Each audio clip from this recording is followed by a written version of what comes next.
You're on mute, Colin.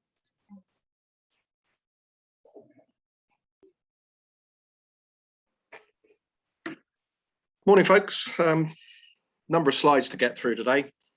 So this is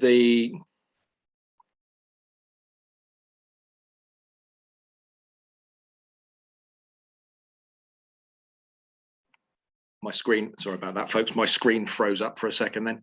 I couldn't move the cursor. Right. Number of slides to get through. Because it's one of those weather patterns that one thing's going to happen to the west, other thing's going to happen to the east, and guess what? We're sat right in the middle of it. It's a little battle going on. You can see on the midday chart here, this sort of very weak feature. And this, I think, is supposed to depict the rain that was going through Kent this morning and maybe a little bit later. And that's hopefully as far as it gets. We're in this area, this slack area over the UK, but there's still a northerly drift to it. And if you look at the TAFs, you'll see that Farnborough, it's 346 knots, which is probably what we're going to have here most of the day. 10k viz and scattered at 2,500 feet. And that seems to be the picture for us for most of the day, maybe up to 3,000 feet above sea level here. But if you then go further west, you find that you get, for example, Yeovilton, they're saying it scattered, they're saying scattered 3,000 feet. So we're sort of expecting better weather out to the west and worse to the east. Upper winds, they're not strong, but some of the forecasts are actually saying sort of 15 knots over the western part of the task region, but most of the other forecasts are saying 8 to 10. So could be up to 15 knots, folks. The sat pic shows clear out to the west of us. We're just here. We can start to see, looking out to the west, it's brighter. There's already cumulus forming in this area here, and temperatures are going up really, really nicely. They're also going up here quite steadily now. For the first 2 hours, from 7 till 9:30 this morning, the temperature hardly rose at all. Now it's going up at about 1.5 degrees to 2 degrees an hour, which is where you'd expect it to go. And we'd expect temperature-wise it to reach about 19 here over us, maybe 20, but 21's out to the west. Should be expected by sort of 2-3 o'clock this afternoon. I just kept the rainfall picture here. You can see that it's not actually moving anywhere towards us. It's just sort of fizzling out over the sort of Kent area. Plug in the numbers into the soundings. This is around us this afternoon. So from, say, 1 o'clock, we'd expect to have 2,000 feet and a reasonable amount of cloud in here, probably 7/8, maybe overcast, but soarable under that by 1 o'clock. And then by the afternoon, again, reasonable amount of cloud, but hopefully going up to somewhere around 3,000 feet above sea level, maybe a little bit more. So soarable here and brightening up. And then further to the west, much better picture. By 12 out to the west, it's 3,000 foot cloud base. And then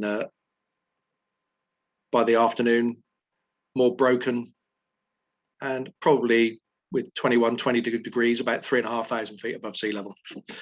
Those are being pessimistic numbers if it's based on the dew points. If the dew points stick at around about 10, then you're going to get those numbers. If they go down to 9 or even a little bit below that, then there's no reason why you shouldn't see cloud base nearly 4,000 feet above sea level. Top meteo. To log in again. Top meteo are giving the same sort of numbers as I was expecting. So by 1 o'clock, we're starting to see the sort of soarable weather head towards us. And you can see out to the west, it's 3,000 feet by 1 o'clock, starting to get soarable over us. So by 2 and 3 o'clock, we're expecting 3,000 feet above sea level and better out to the west. We're starting to see more cloud out here later in the day, but still reasonably high cloud bases. And then cloud amounts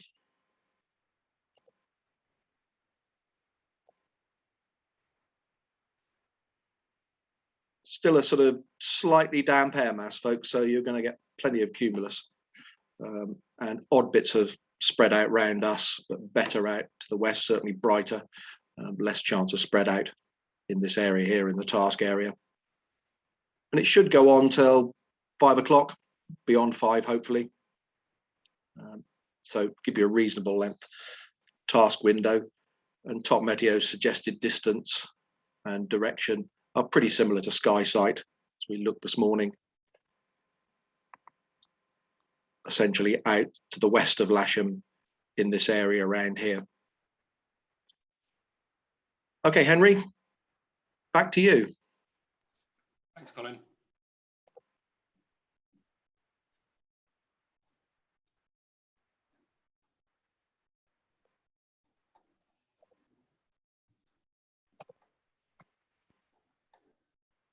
Okay, moving on to day 2 tasks. Open class task A today is 241.2 kilometres. You're going to have a remote start at Overton, and then turning points at Fordham Bridge, Anstey Cross, Shepton Mallet, Salisbury South, Willington, and then back to ARP. And then we've got a fallback with a B task of 165.1 kilometres. Again, a remote start at Overton, and then turning points at Fordham Bridge, Chicklade, Salisbury South, Willington, and then back to ARP. For the standings and 15s, your task A is 183.3 kilometres. Lasham West, start, Chilbolton, Fordham Bridge, Park, Salisbury South, Willington, and then back to ARP with a fallback on task B, 157.2. Lasham West, Chilbolton, Fordham Bridge, Tisbury, Salisbury South, Willington, and then back to ARP. Hopefully you would have received the task via one of 3 methods. We've emailed them out to yourselves via Robo Control. There's also a link for you to be able to log into Robo Control to be able to download them, and task sheets are also available from the steps of the control tower this morning. So hopefully you would have received the necessary task information via one of those 3 methods. Over to airspace with Colin. Oh, just had on the chat, there is a issue with the link.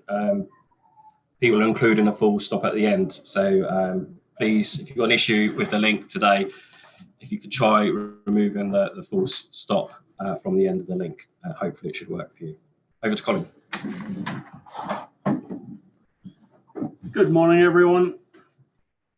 Hang on, I don't mess the system up. Thank you. Right, as far as we can do on the airspace, then version 3 of the airspace file, which I hope you've all got and suitably loaded. The content box is closed. Permanent penalty zones are Weston, Hinton, Langer, Chatteris, and Odium ATZ. Additional penalty zones today are Para, Old Sarum, Para Rawdon, and the Kevor temporary danger area. Additional warnings: Brimpton is closed, shouldn't be a factor to you today. Advisory nav warnings: the proximity of Sonant, CTA, and Odium ATZs, which I will speak about with a graphic in just a few moments. But before we do that, a question was raised early on regarding the parachute drop zone within the Middle Wallop ATZ. That is in your airspace file a penalty zone and we are scoring it as a penalty zone. The remainder of the Middle Wallop ATZ is subject to the rules in the BGA rules. So you may attempt to, and if you achieve permission to fly in it, you may do so without penalty. Is that, we're in agreement with that? We are. So let's move on to the next graphic, if we may. And this is really just to highlight how close you are to some airspace which will spoil your day. The wind, as Colin said earlier, is northerly, 10, could be 15 knots. So you're not going to get many turns in a thermal before you're getting close to airspace of concern. So just be aware, and if your device pings at you, it's probably doing it for a reason. That is an aerograph. We don't like tasking through it. We were constrained by many factors today, so that's why we're going there. So I'm really just highlighting on that, both on your outbound and inbound legs, and this is using the open class track. The others are very similar. Proximity to both the Middle Wallop ATZ and the Solent airspace. Please be careful. Thanks, Colin. Okay, airfield layout and finishing today. You're operating on 27 today. Relights from grass north today. Finishing, everyone, where possible, please straight in from the east on all available runways. Finishing, please call 10K and the finish channel on 131.030. And minimum finish height today is 920 foot AMSL or 300 foot above airfield level. Yeah, Henry, just a clarification on that one. Yeah. Remember, there's club flying folks on the north side of the main runway. So if you're finishing, you've got the main runway and the southern runways. Please do not land and roll in the 09 direction on the northern side grass, as there will still be club members landing in that direction. The opposite way, they will be landing on 27 north side grass. So we don't want any conflict that way. Apart from that, have a good day. First launch today, not before 11:50. Last launch 1800. Next briefing will be 10 o'clock tomorrow, unless otherwise notified. See you all out on the grid. Oh, okay. Hang on, there's a couple of questions. You just stand by. So one question we've had is to confirm the relight area. So we'll just bring that back up.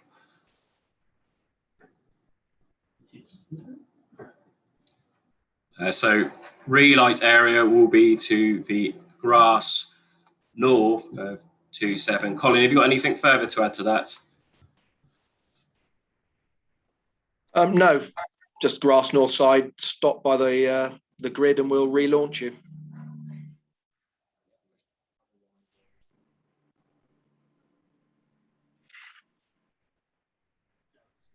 Yeah, so as Colin briefed earlier, we have made an omission on the task sheet today about the Middle Wallop drop zone. It is a prohibited area. I'm just going to reiterate, you may enter the ATZ as per the BGA rules, para 510.4, but there is a drop zone within the circumference of the Middle Wallop ATZ. So apologies, there has been an omission on the task sheet. We'll send out a text an email to clarify to everyone, but just please take note of that. Okay, so the third one, this is map says relight south of runway 27. Okay, so again, just reiterate, the map says relight south of runway 27, but please ignore that. Just verbal, as per the verbal brief, relights north on runway 27. Finally, can you confirm the landing direction? Landing direction confirmation is to the east. Colin, can you just run through the club operation again, please? Yeah, club operations will be on the north side grass. We're taking off 27, we'll be landing 27.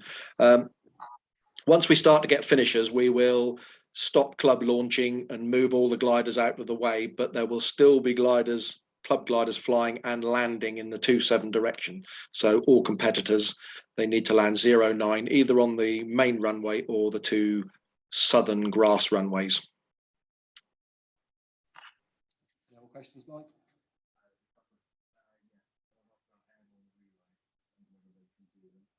Airborne relights.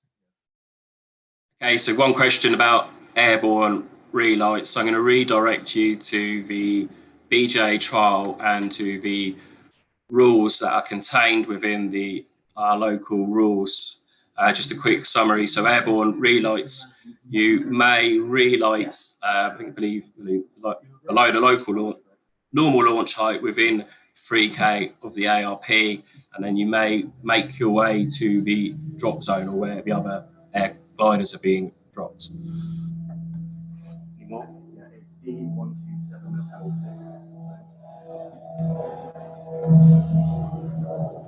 It's D127 penalty zone. What's 127? Okay, just got another quick question for everyone about D127, so please stand by.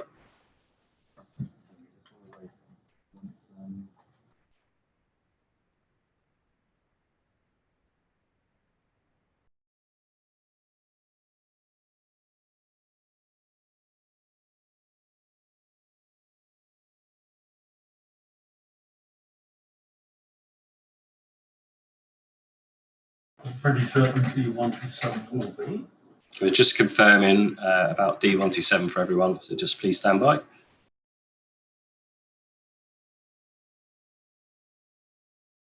So today, D127 will be a penalty zone.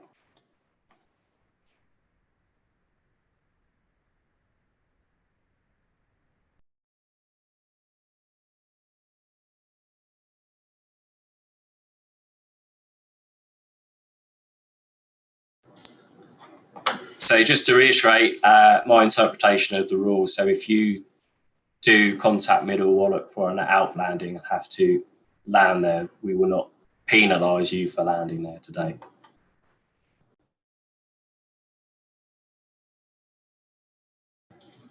Okay, we're going to leave the brief open for about 5 minutes to leave the chat function open. So we're just going to put some written responses in there for people to view. See you all out on the grid.